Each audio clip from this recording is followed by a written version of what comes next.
بسم الله الرحمن الرحيم. الحمد لله رب العالمين، والصلاة والسلام على محمد وآله الطيبين الطاهرين. السلام عليكم ورحمة الله وبركاته. حياكم الله إخواني وأخواتي الكرام في حلقة جديدة من سلسلة مخالفات سنية ردا على قناة وصال وصفا وبرنامجها مخالفات شيعية. في هذه الحلقة أحبتي الكرام نستكمل موضوع طعن علماء أهل السنة في أحد كبار أئمة المذاهب الأربعة السنية، وهو الإمام أبي حنيفة النعمان بن ثابت، وبهذا يكون قد أسقطوا أنفسهم بأنفسهم. في هذه الحلقة أحبتي الكرام سوف نتناول ما ذكره أحد كبار أئمتهم، وهو البخاري محمد بن إسماعيل البخاري صاحب كتاب الصحيح، صحيح البخاري، وكيف نقل في كتبه المعتبرة الطعونات وقدح علمائهم في أبي حنيفة. نذكر بداية هذا المصدر أحبة الكرام، وهو كتاب التاريخ الكبير تأليف محمد بن إسماعيل البخاري، الجزء الأول صفحة 240 من الكتاب. يقول في ترجمة محمد بن مسلمة أبو هشام المخزومي المدني: قال لي عبد الرحمن بن شيبة حدثنا محمد بن مسلمة المدني سمع مالكا عن نافع عن ابن عمر نهى النبي صلى الله عليه وآله وسلم عن القزع. وقيل لمحمد بن مسلمة: ما لرأي فلان دخل البلاد كلها إلا المدينة، فقال إنه دجال من الدجاجلة. وقال النبي صلى الله عليه وآله وسلم: لا يدخلها الطاعون ولا الدجال.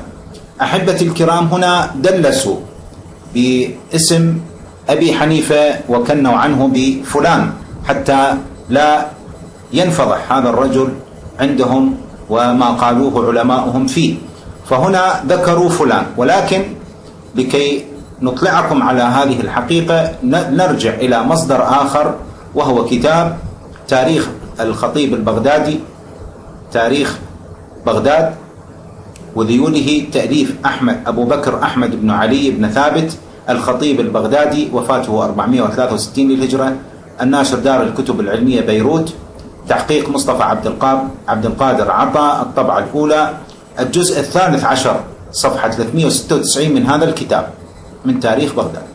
يقول: أخبرنا ابن الفضل حدثنا علي بن إبراهيم بن شعيب الغازي حدثنا محمد بن إسماعيل البخاري. فهنا رواية البخاري، هنا إذن المحدث هو البخاري. حدثنا صاحب لنا عن حمدويه قال: قلت لمحمد بن مسلمة: ما لرأي النعمان، في الرواية السابقة ما لرأي فلان دخل البلدان كلها إلا المدينة، قال إن رسول الله صلى الله عليه وآله وسلم قال: لا يدخلها الدجال ولا الطاعون، وهو دجال من الدجاجلة. يذكر الخطيب البغدادي هذا الحديث الآخر: أخبرني محمد بن الحسين الأزرق أخبرنا محمد بن الحسن بن زياد المقرئ أن أبا رجاء المروزي أخبرهم قال. فإذا لا يقول أحد أن هذا الحديث فيه انقطاع، فالراوي المجهول هنا قيل لمحمد بن مسلمة، الراوي المجهول هنا حدثنا صاحب لنا عن حمدويه، هو هذا الراوي وهو أبا رجاء المروزي. أخبرهم قال حمدويه بن مخلد قال محمد بن مسلم المديني، وقيل له: ما بال رأي أبي حنيفة دخل هذه الأمصار كلها ولم يدخل المدينة؟ قال: لأن رسول الله صلى الله عليه وآله وسلم قال: على كل نقب من أنقابها ملك يمنع الدجال من دخولها. نقلا عن كتاب تاريخ بغداد للخطيب البغدادي. إذن أحبتي الكرام رأيتم كيف طعنوا في أبي حنيفة وأنه دجال من الدجاجلة حسب ما رووه في كتبهم.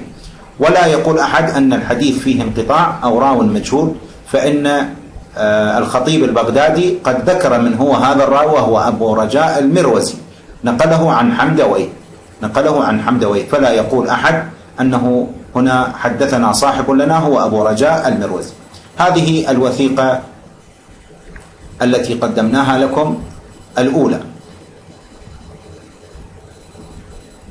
الوثيقة الأخرى أحبتي الكرام من كتب إمامهم البخاري في طعنه في أبي حنيفة النعمان بن ثابت، وهو التاريخ الكبير تأليف محمد بن إسماعيل البخاري، الجزء الثامن صفحة 81.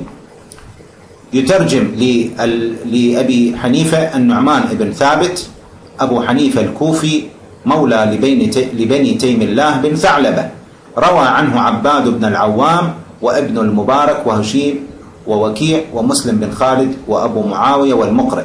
يقول: كان مرجئا أو مرجئا، أي صاحب عقيدة الإرجاء، وهي من العقائد الضالة وأصحابها أصحاب البدع، فهنا يرميه بعقيدة فاسدة باطلة وهي الإرجاء. يقول: سكتوا عنه أي العلماء وعن رأيه وعن حديثه، فأعرضوا عن حديثه وعن رأيه وعن عقيدته، فهذا طعن صريح في إمام من أئمة المذاهب الأربعة يذكره إمام كبير عندهم وهو البخاري. الجزء الثامن صفحة 81 التاريخ الكبير للبخاري. يقول: أحبتي الكرام، وهذه هي الوثيقة المهمة من هذه الحلقة ما ننقله الآن.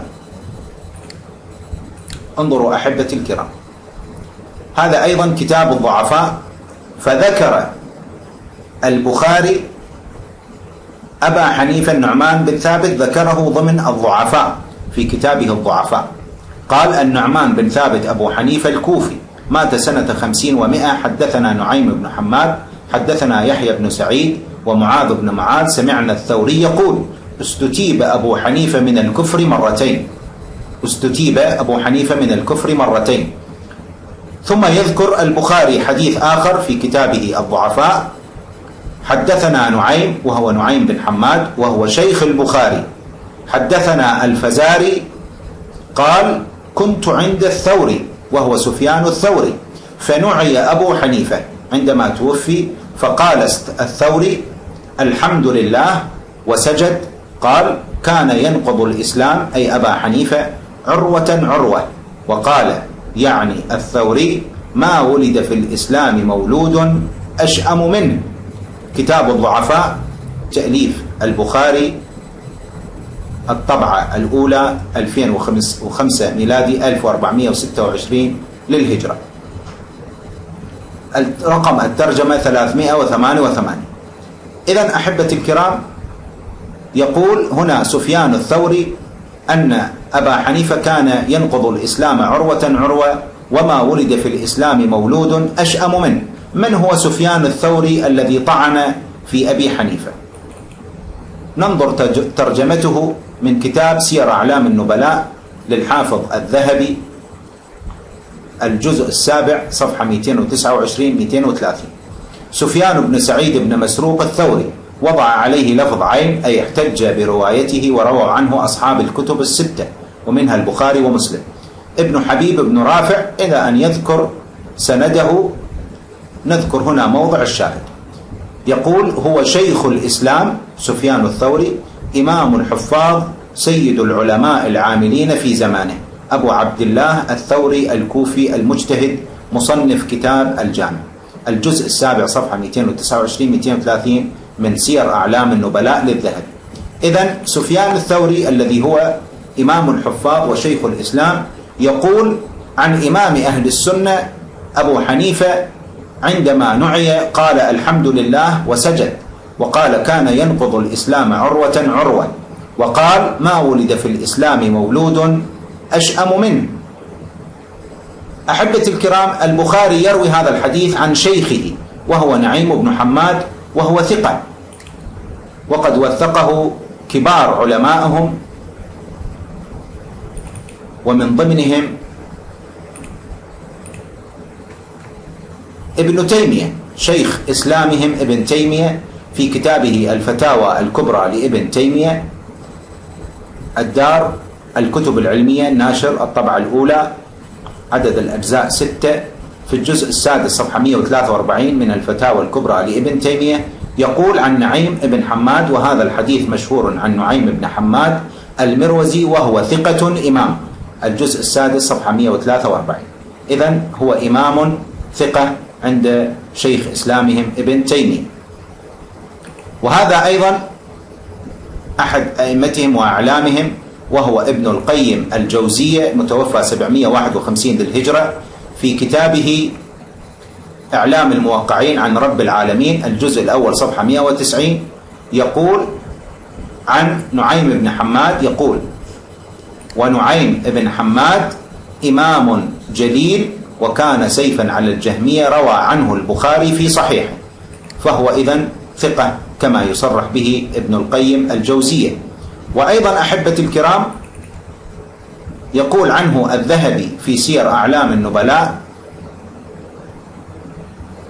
نعيم بن حماد بن معاوية الخزاعي، وضع رمز البخاري أي أنه روى عنه البخاري وأبو داود والترمذي وابن ماجه، وهؤلاء كبار علماء أهل السنة.